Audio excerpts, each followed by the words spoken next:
তো এই যে বেসিক্যালি হাইপার প্লেনটা আছে, ঠিক আছে, এ বেসিক্যালি তোমার দুটো ক্লাসে ডিভাইড করছে। তো এবার এসভিএম এর গোল কি? এসভিএম এর গোল হচ্ছে সবসময় অপটিমাল হাইপার প্লেনটা বার করা। অপটিমাল হাইপার প্লেন বার করা হচ্ছে তোমার এসভিএম এর গোল। অপটিমাল হাইপার প্লেন মানে হচ্ছে ওই হাইপার প্লেনটা যেটা তোমার পুরোপুরি ক্লাসিফাই করে দেয়, মানে কোনো যেন আউটলায়ার বা মিসিং ভ্যালু বা মিস ক্লাসিফিকেশন না হয়, যেন এরকম না হয় যে এখানে দুটো ক্রস আছে বা এখানে দুটো প্লাস আছে, এরকম হলে তো মিস ক্লাসিফাই হয়ে গেল না, তুমি ঠিকঠাক করে ক্লাসিফাই করতে পারলে না।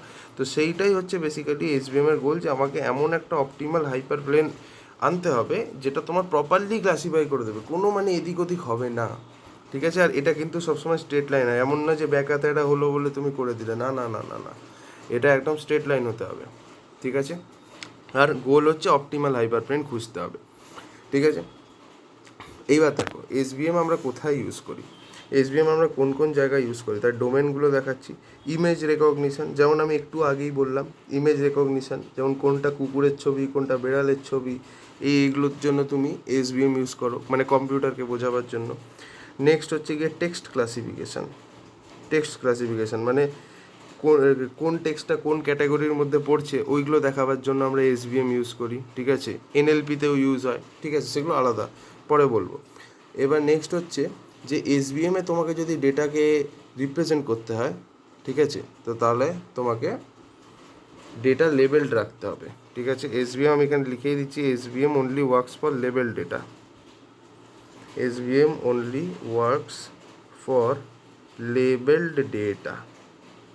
যদি ডেটা লেবেলড না হয় তাহলে কিন্তু এসভিএম কাজ করবে না। কেন? বিকজ এসভিএম একটা সুপারভাইজড লার্নিং অ্যালগোরিদম, ও কখনই আনসুপারভাইজড মানে নন লেবেল ডেটার উপরে কাজ করতে পারবে না। ঠিক আছে, তো এইটা হচ্ছে ব্যাপার। এইবার আরেকটা জিনিস তোমাকে আমি বলে দিচ্ছি, সেটা হচ্ছে যে আমরা এখানে প্রত্যেকটা পয়েন্টকে অ্যাজ এ ফিচার ট্রিট করি। এই পয়েন্টটাকে অ্যাজ এ ফিচার, এই পয়েন্টটাকে অ্যাজ এ ফিচার, এটাকে অ্যাজ এ ফিচার, এটাকে অ্যাজ এ ফিচার, মানে প্রত্যেকটা পয়েন্টকে আমরা অ্যাজ এ ফিচার ট্রিট করি। যাই হোক, এবার নেক্সট হচ্ছে অনেক সময় এরকম দেখা যায় যে ধরুন এরকমভাবে ডেটাটা আছে, ঠিক আছে, ধরুন এরকমভাবে ডেটাটা আছে, তো এটাকে কি আমরা লিনিয়ারলি সেপারেবল করতে পারি, মানে এক লাইনে কি আমরা পুরোপুরি সেপারেট করতে পারি? না, আমরা এটাকে পুরোপুরি এক লাইনে সেপারেট করতে পারি না। আমরা যদি এদিক দিয়েও লাইন টানি তাও আমি একটা লাইন দিয়ে পুরোপুরি সেপারেট করতে পারবো না। ঠিক আছে, বিকজ এটা অনেকটা 1D ডেটা হয়ে গেছে। ঠিক আছে, এটা অনেকটা 1D ডেটা হয়ে গেছে। তো আমি যদি এই 1D ডেটাটাকে 2D ডেটাতে চেঞ্জ করি, 1D ডেটাটাকে 2D ডেটাতে চেঞ্জ করি, তাহলে দেখবে এখানে দুটো অ্যাক্সিস আছে। ঠিক আছে, 2D ডেটাতে চেঞ্জ করছি, এখানে একটা এক্স অ্যাক্সিস, এখানে একটা ওয়াই অ্যাক্সিস। তাহলে কীরকম দেখতে হচ্ছে, ধরো এরকম এক্স এক্স এখানে আছে, এখানে এক্স এক্স আছে, আর এখানে ধরো দুটো ও, আবার এখানে ধরো দুটো ও, এরকম আছে। তো এবার কি এই ডেটাটা লিনিয়ারলি সেপারেবল হচ্ছে? হ্যাঁ, এইবার কিন্তু ডেটাটা আমাদের খুব ইজিলি আমরা লিনিয়ারলি সেপারেট করতে পারছি, রাইট? তো বেসিক্যালি আমরা এখানে কী করলাম, এখানে এটা এগুলোকে অ্যাক্সিস ধরো না, ঠিক আছে, তো এখানে আমাদের ডেটাটা 1D ছিল আর আমি এখানে ডেটাটাকে 2D বানিয়ে দিলাম, তো তাহলে আমরা লিনিয়ারলি সেপারেট করতে পারলাম। তো এই জিনিসটা আমরা কীভাবে করলাম, এই জিনিসটাকে আমরা করলাম with the help of kernel function. ঠিক আছে, কার্নেল ফাংশন ইউজ করে আমরা একটা লোয়ার ডাইমেনশনের ডেটাকে একটা হায়ার ডাইমেনশন লেভেলে প্রজেক্ট করলাম, যার জন্য এটাকে আমরা একটা লাইন দিয়ে সেপারেট করতে পারলাম। ঠিক আছে, এই জিনিসটাকে বলা হয় কার্নেল ট্রিক। ঠিক আছে, বিভিন্ন রকমের কার্নেল ফাংশন দিয়ে আমরা করছি, তো এই জিনিসটাকে আমরা কি বলি, কার্নেল ট্রিক।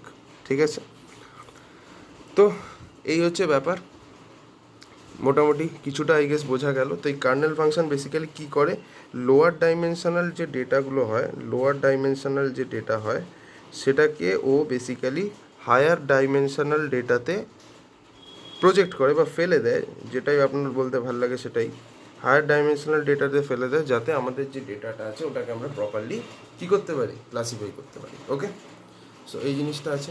এবার নেক্সট আমাদের যেটা আছে সেটা হচ্ছে আমাদেরকে অপটিমাল হাইপার প্লেনটা খুঁজতে হবে, যেটা হচ্ছে মেন এসভিএম এর কাজ, যে আমাকে অপটিমাল হাইপার প্লেনটা খুঁজতে হবে যেটা পুরোপুরি ঠিকঠাকভাবে ক্লাসিফাই করে দিতে পারে। ঠিক আছে, তো এবার এখানে দুটো জিনিস হয়। ঠিক আছে, এবার নেক্সট আমি একটা জিনিসের ব্যাপারে বলবো, খুব ইম্পর্ট্যান্ট একটা কনসেপ্ট আছে, কনসেপ্টটার নাম হচ্ছে মার্জিন। ঠিক আছে, এসবিএমই আপনারা একটা জিনিস দেখতে পারবেন, সেটা হচ্ছে মার্জিন। মার্জিনটা কি, একটা ছবির মাধ্যমে আমি আগে বোঝাই। ধরুন এখানে একটা 2D প্লেনে ডেটা আছে, দু রকমের ডেটা আছে, দুটো ক্লাসের ডেটা। ঠিক আছে, ধরেন প্রথম যেটা আছে এরম কাটা চিহ্ন দিয়ে দেখানো আছে, ঠিক আছে, এরকম কিছু আছে ধরে নিন, ঠিক আছে, এটা হলো। আর এইখানে ধরুন এরকম সার্কেল সার্কেল টাইপের এই জাতীয় ডেটা আছে, ঠিক আছে, অসুবিধা নেই। আচ্ছা, এরকম আরও দুটো বানিয়ে দিলাম। তো এইখানে আমরা প্রপারলি এটাকে সেপারেট করতে পারি with the help of this line, ঠিক আছে। এবার এই লাইন থেকে এই দিকেও কিছু ডেটা পয়েন্ট আছে যেগুলো এই লাইনের খুব কাছাকাছি, এবং এই লাইনের এই দিকেও কিছু ডেটা পয়েন্ট আছে যেগুলো এই লাইনের খুব কাছাকাছি।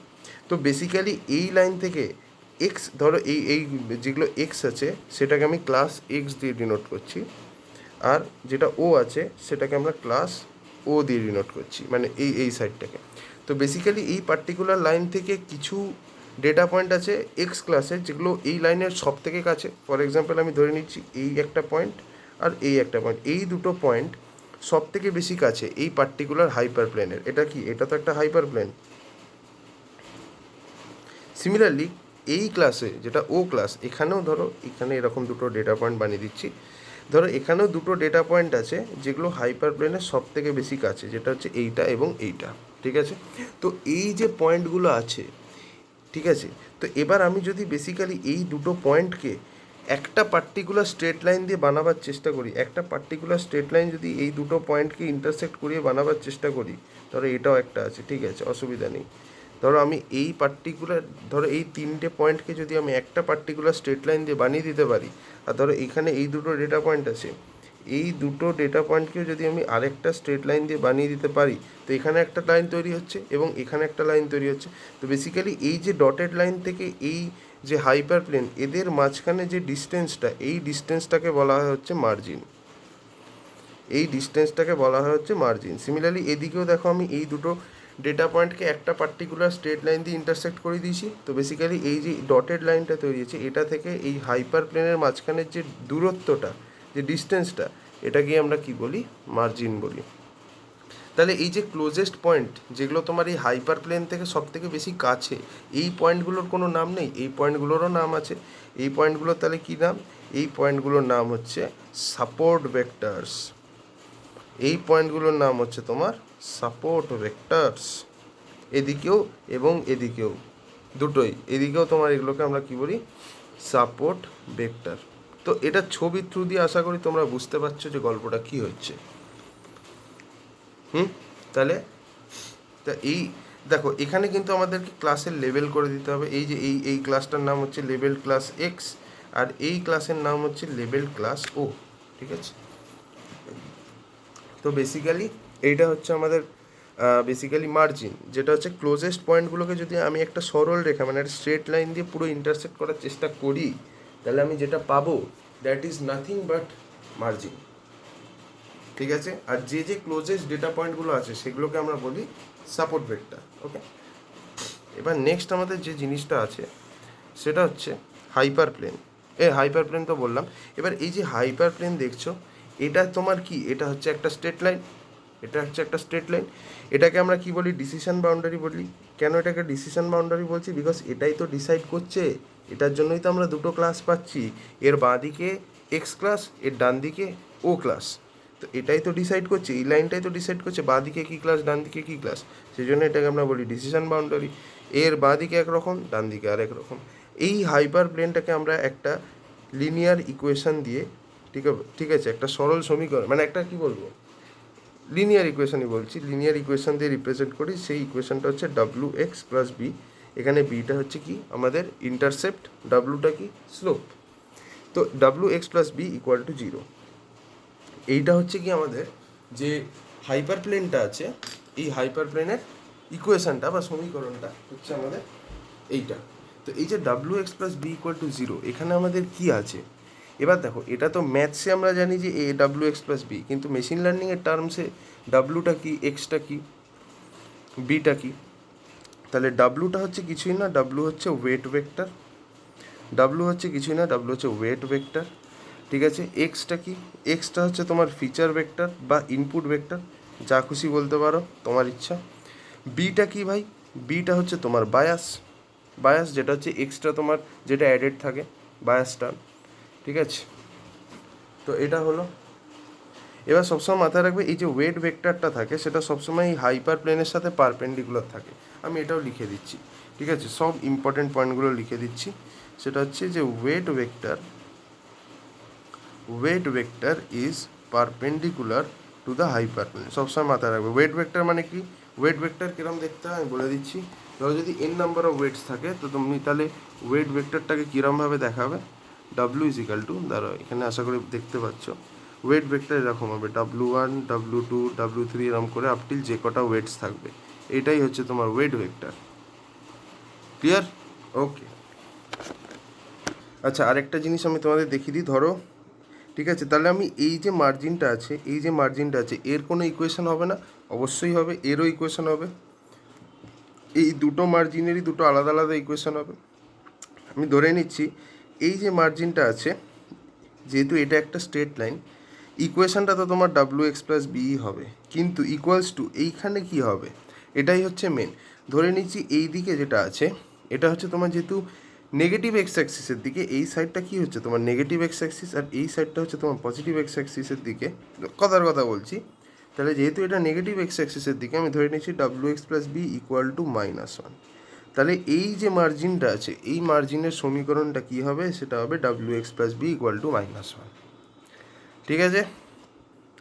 আর এই যে লাইনটা আছে, এই লাইনটা আছে, এই লাইনে W(x+b) এর সমীকরণটা কী হবে, যেহেতু এটা পজিটিভ এক্স অ্যাক্সিসের দিকে, তো W(x+b) এর যে সমীকরণটা হবে সেটা হবে W(x+b) ইকুয়াল টু 1। মানে এই মার্জিনের সমীকরণ, মানে এই মার্জিনের ইকুয়েশনটা কী হবে, W(x+b) ইকুয়াল টু 1, বিকজ এটা পজিটিভ এক্স অ্যাক্সিসের দিকে। এবার দেখো দুটোই যেহেতু স্ট্রেট লাইন, দুটোই equation y equal to mx+c বা θx+c, যেটা ইচ্ছা তোমরা বলো।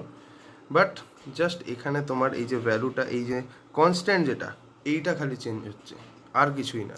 আর আরেকটা জিনিস মাথায় রাখবে, যেটা আমি একটু বলতে চাইবো, ঠিক আছে, সেটা হচ্ছে যে এই যে W(x+b) এটাকে আমরা যদি লিখি, এখানে আমরা বলেছিল কি weight vector is directly perpendicular to the input vector. তার মানে এটা কীরমভাবে লিখবো, যদি ধরো আমাদের n নাম্বার অফ ওয়েটস হয়, তার মানে আমাদের n নাম্বার অফ ইনপুট ফিচার্সও থাকবে।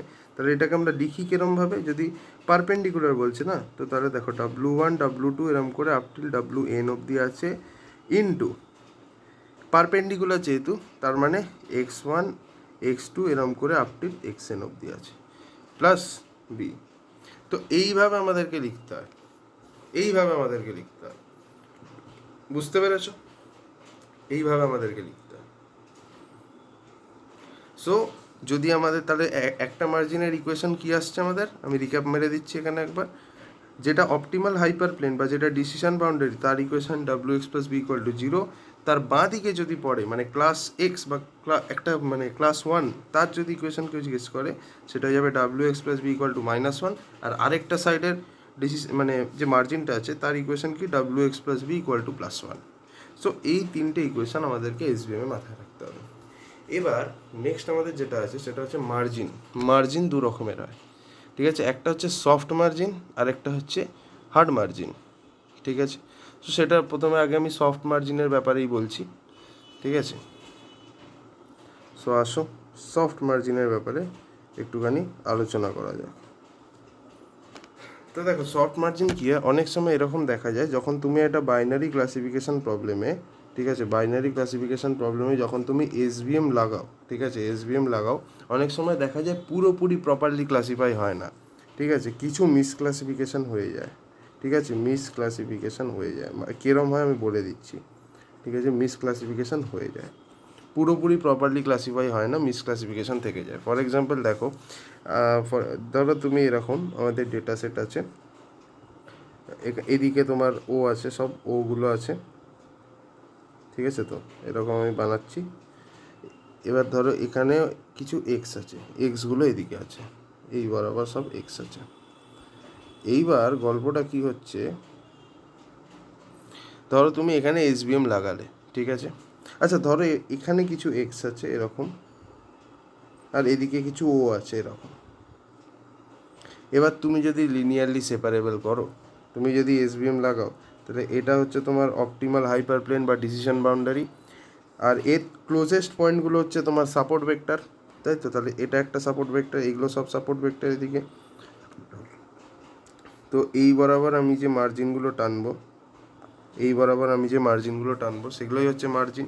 তো এটা হচ্ছে তোমার W X plus B equals to zero, যেটা এইটা এটার ইকুয়েশন কি W X plus B equals to one ধরছি, আর এটার ইকুয়েশন কি W X plus B equals to minus one. তো এখানে আমার প্রশ্নটা হচ্ছে ডেটা কি এখানে প্রপারলি ক্লাসিফাই হচ্ছে? অ্যান্সার হচ্ছে না, এখানে কিন্তু ডেটা প্রপারলি ক্লাসিফাই হচ্ছে না।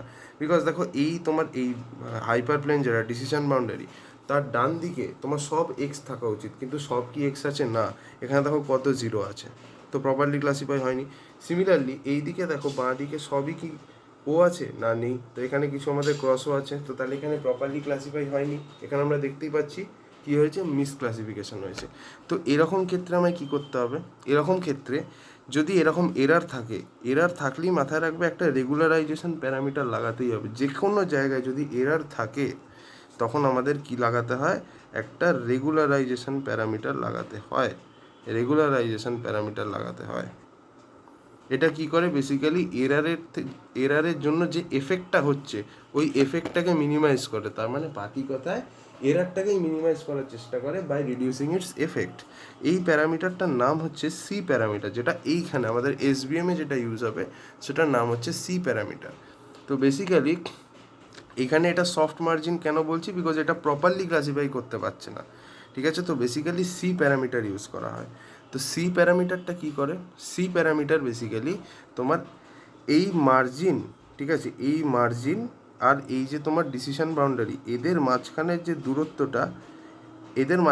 দূরত্বটা, এটাকেই আমরা বেসিক্যালি সি প্যারামিটার দিয়ে ডিনোট করছি, এখানেও এবং এখানেও, এবং প্রত্যেকটা ডেটা পয়েন্টের জন্য। ধরো এই যে এখানে এইটা একটা প্রথম মিসক্লাসিফাইড ডেটা পয়েন্ট, তাহলে এর জন্য আমাদেরকে সি প্যারামিটারটা ইউজ করতে হবে, ঠিক আছে? বেসিক্যালি আমি জানি এই ডেটা পয়েন্টটা কোথায় যেত, এইখানে যেত, মানে এই মার্জিনের সাথে এর লিঙ্ক আছে। তো তাহলে আমাকে এরকম একটা লাইন টানতে হবে, এটাকে ধরো আমি ধরলাম C2। সিমিলারলি ধরো আমি যদি এই ডেটা পয়েন্টটার কথা বলি, এই ডেটা পয়েন্টটার কথা বলছি, ঠিক আছে, এই ডেটা পয়েন্টের কথা বলছি, এটা কোথায় যেত? এইদিকে যেত, মানে এই মার্জিনের সাথেও লিঙ্ক রাখছে। তাহলে আমি এরকমভাবে একটা লাইন টেনে দিলাম, এটাকে C1 বলে দিলাম, ঠিক আছে? নেক্সট ধরো এই যে এই ডেটা পয়েন্টটা, এটাও এই মার্জিনের সাথে বিলং করে। তো তাহলে আমি এখানে এরকম লাইন টেনে দিলাম, এটাকে C3 বলে ডিনোট করে দিলাম। সিমিলারলি এই ডেটা পয়েন্টটাও এই মার্জিনের সাথে বিলং করে, তো আমি এখানে C4 দিয়ে দিলাম, ঠিক আছে? সো বেসিক্যালি এ কী করছে? এই মার্জিনের সাথে একটা রাখছে, ঠিক আছে? তো এইটা করার জন্য কি হবে? বেসিক্যালি তোমার সি এর ভ্যালু যত বেশি হবে, মানে দুটো মার্জিনের মাঝখানে যত বেশি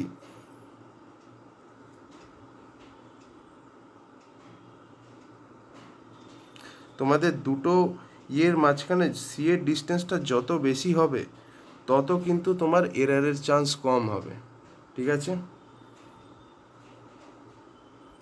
যত বেশি তোমার সি এর ভ্যালু বেশি হবে তত তোমার